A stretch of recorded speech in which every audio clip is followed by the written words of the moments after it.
Vous nous rejoignez, merci de votre fidélité. Bienvenue dans cette édition d'information. Modernisation de l'enseignement supérieur et promotion de l'innovation technologique, un renforcement de capacités sur la conception et la fabrication assistée par ordinateur vient de se tenir à l'université de l'Abbé. Une session de formation pour les étudiants, les enseignants-chercheurs et d'autres acteurs. Des modules axés sur la maintenance, des outils numériques et même sur certains métiers ont été dispensés. Saint-Martin Fascinadounou. Sur l'initiative de son administration générale, l'université de l'Abbé tient une importante session de formation sur la conception et la fabrication assistée par ordinateur. Cette activité s'inscrit dans une dynamique de modernisation de l'enseignement supérieur et de promotion de l'innovation technologique au sein des universités publiques guinéennes. Cette formation qu'on a appelée la formation CFAO, conception et fabrication assistée par l'ordinateur, est orientée vers les étudiants, les enseignants et d'autres. On est doté de beaucoup de machines ici, de fabrication.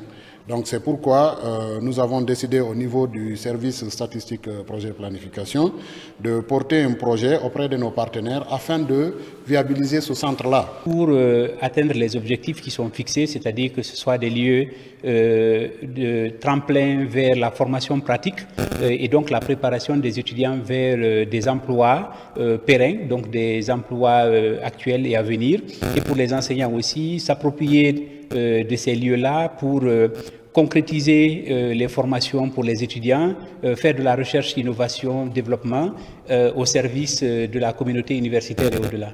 Au total, 25 participants répartis entre étudiants, enseignants-chercheurs et personnel du TechHub de l'université de l'Abbé ont bénéficié de 3 modules complémentaires, notamment les généralités sur les Fab Labs, les TechHub et les outils de fabrication numérique, l'utilisation et la maintenance des équipements. Une belle initiative, je compte continuer à bâtir cette aventure parce qu'il y a pas mal d'opportunités dedans. Moi, personnellement, j'évolue dans le domaine de la couture depuis quand j'étais petite et je compte continuer à moderniser les choses. C'est un plaisir pour moi. Je suis vraiment content d'avoir suivi une formation en broderie et à travers des experts qui nous ont expliqué comment ça se passe à travers la conception assistée par ordinateur jusqu'à créer nos propres motifs et imprimer cela à travers ces machines de broderie.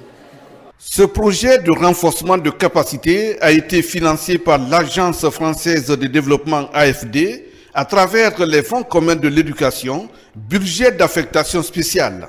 Un soutien qui illustre l'engagement des partenaires au développement en faveur de l'amélioration de la qualité de l'enseignement supérieur, l'intégration des technologies innovantes dans les universités guinéennes et le développement du capital humain, surtout pour le pôle universitaire de l'Abbé. À Kamsar, plusieurs femmes viennent de renforcer leurs capacités en saponification et en fabrication de produits cosmétiques. Une initiative de la société SD Mining qui vise à promouvoir l'indépendance économique de ces femmes issues des localités impactées par des activités minières. Marwan Kamara. Pendant 6 jours, les femmes venues des différentes localités de la sous-préfecture de Kamsar ont appris, expérimenté et surtout acquis un nouveau savoir-faire. Ces femmes leaders issues des localités impactées par les activités de la société SD Mining ont pris part à une formation intensive en saponification ainsi qu'en fabrication de crèmes pour la peau et d'huile pour les cheveux. Je vais remercier les autorités et remercier SD Mining pour le soutien et surtout aussi les encourager à soutenir de plus ces femmes, à les aider à continuer. Initiée par la société SD Mining, cette formation a pour objectif d'offrir aux bénéficiaires des compétences pratiques leur permettant de développer des activités génératrices de revenus, ainsi renforcer leur autonomie financière. Ces femmes n'ont pas la chance de bénéficier des mêmes avantages que les hommes, c'est-à-dire à travailler sur les sites miniers, d'où cette idée à transformer ces femmes afin qu'elles puissent se prendre en charge, afin qu'elles puissent prendre les différents foyers en charge. Ils ont créé la formation à nos mamans, à nos sœurs. Pour maman, je suis très ravi et j'encourage la société de nous donner des multiples formations à nos sœurs qui sont dans les cuisines, d'abandonner la cuisine, d'avoir un métier. Ceux qui ont eu le courage de suivre la formation, aujourd'hui le résultat est là, ils ont reçu leur diplôme, donc vraiment c'est une fierté pour le district, c'est une fierté pour la communauté. À l'issue de cette session, les bénéficiaires repartent avec des compétences solides et l'espoir d'un avenir meilleur. Une action concrète qui s'inscrit dans une dynamique durable de promotion de l'entrepreneuriat féminin. Des matériels de travail, des mobiliers de bureau et engins roulants pour les directions communales de la femme, de la famille et des solidarités. C'est un geste pour améliorer les conditions de travail, rapprocher ces services des citoyens à la base et favoriser plus de résultats sur le terrain. La remise s'est déroulée tout récemment au gouvernorat de Conakry en présence des cadres des services déconcentrés et décentralisés de la capitale. Le point avec Moussa Bangoura et Ousmane Kamara. L'inspection régionale de la femme, de la famille et des solidarités de Conakry accompagne ces démembrements dans les différentes communes de la capitale. Ce sont des matériels de travail, de mobilier de bureau et d'engins roulants. La remise s'est déroulée au gouvernorat de Conakry en présence de la gouverneure et des cadres des services déconcentrés et décentralisés. Ces dons, c'est pour les permettre de faciliter leur travail, pour que le travail à leur niveau soit efficace et qu'ils soient encore plus motivés. Donc nous, notre souci, c'est le bien-être de notre population. Donc nous accompagner pour toujours nous permettre d'améliorer notre travail.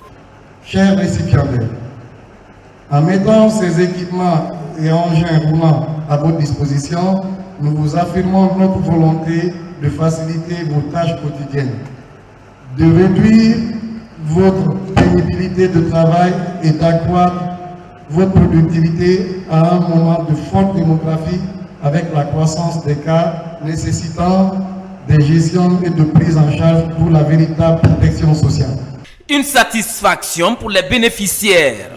À travers cette dotation, les directeurs communaux réaffirment leur détermination à faire un travail de qualité sur le terrain pour mieux satisfaire les citoyens à la base. Ces matériels-là sont venus au bon moment. Nous pensons réellement les utiliser de façon rationnelle et à bonne escient, au service de la communauté. Notre travail, c'est au sein de la communauté, donc ça nécessite beaucoup de déplacements. Aujourd'hui, recevoir ces moyens de déplacement, c'est un soulagement pour nous. Ça nous facilite un peu la tâche. Pour cette première phase, 7 nouvelles communes sont concernées. Il s'agit de Bessia, Mania, Tombolia, Kagbele, Sanoya, Somfonia et Lambani. L'aviculture occupe une place importante dans l'économie de la région administrative de l'Abbé. Elle contribue à la sécurité alimentaire et à l'amélioration des revenus des ménages ruraux et urbains.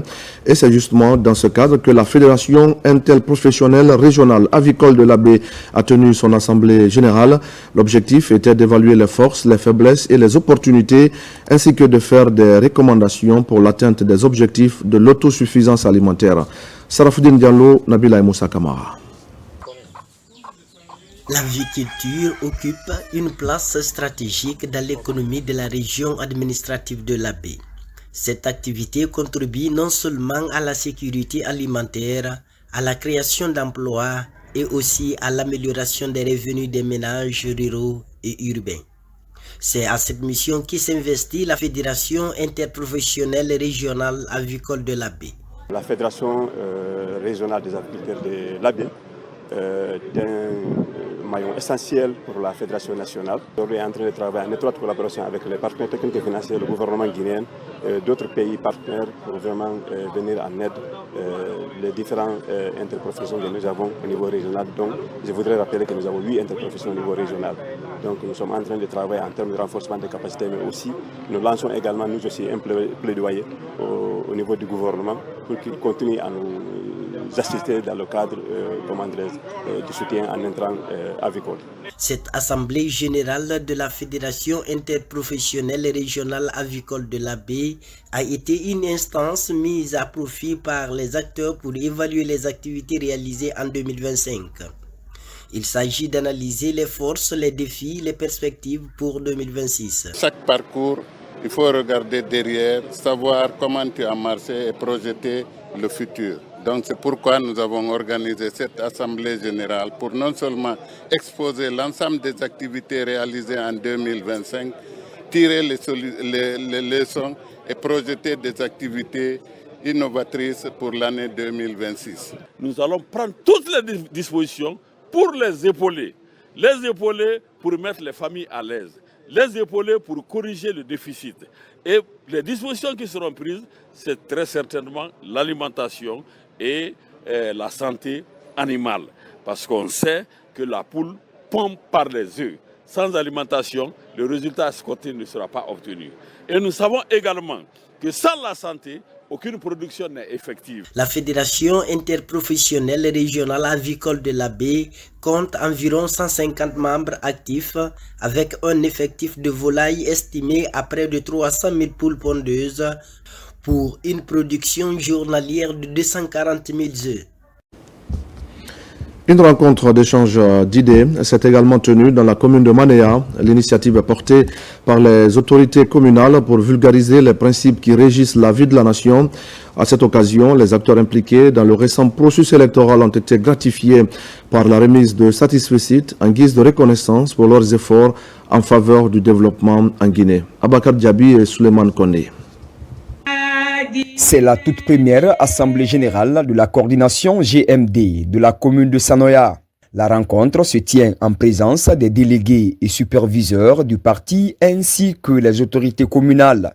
L'objectif principal est de féliciter les efforts remarquables consentis de part et d'autre afin de se pencher sur la continuité des projets de société récemment enclenchés dans la commune de Sanoya. L'occasion a été mise à profit pour remercier la laborieuse population de Sanoya, mais aussi tous les acteurs impliqués tout au long du processus, leur gratifier et leur dire que le combat ne fait que commencer.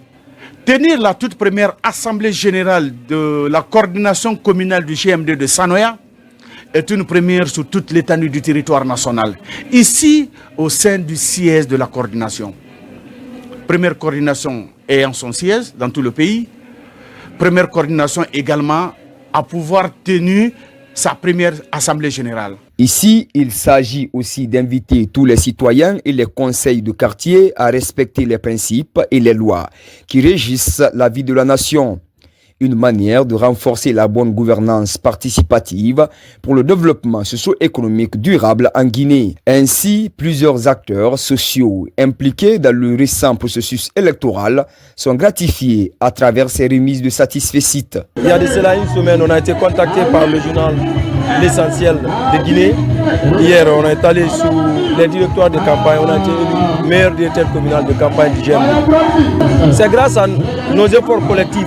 Vous voyez ces trucs-là, ce n'est pas pour moi seul, c'est pour l'ensemble des membres du directoire et l'ensemble de la population de Sanoya qui ont tenu debout, ils ont resté derrière nous pour battre la campagne, pour obtenir le résultat écrasant que la Guinée a vu, les 88,96%. C'est grâce à la population, c'est grâce à tous ces efforts consentis qu'on a été honoré hier pour ce trophée. Pour les autorités communales de Sanoya, il est nécessaire de mutualiser les interventions pour soutenir la bonne gouvernance démocratique. Cette démarche constitue un engagement collectif des responsables locaux et des citoyens, épris de paix et d'amour pour la patrie, afin de promouvoir l'efficacité dans la gestion des affaires courantes de l'État en faveur du mieux-être des Guinéens à tous les niveaux. À Cancan, des chants et des invocations ont résonné pour annoncer la couleur du mois saint de Ramadan. Le rendez-vous religieux est organisé par l'association Nourdine Islam de l'érudit Elhadj Souleymane Sidibé. Un Ramadan bénéfique pour les fidèles et la paix dans le pays ont constitué le contenu des prières pour la Guinée qui bouge. Djamokaba.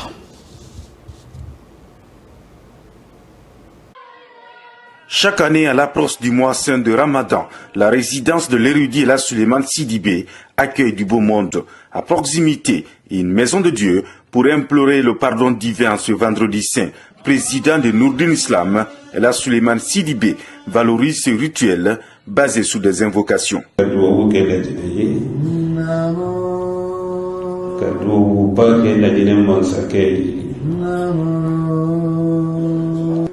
Les invocations formulées vont à l'endroit du Tout-Puissant, afin qu'il accorde plus de force à celui qui rêve à tout moment un acteur de paix, le président de la République, Mamadi Doumbouya.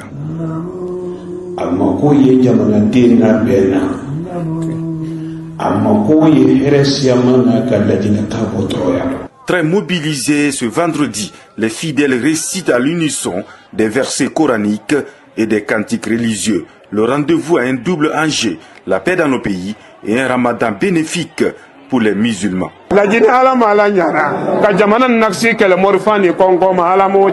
Cette action collective de grâce spirituelle est initiée également pour démontrer l'aspect de la tolérance comme une valeur intégrée. Nos motivations s'inspirent de l'esprit patriotique du président de la République Mamadi Doumbouya, qui milite pour le renforcement du tissu social dans une Guinée unie et prospère.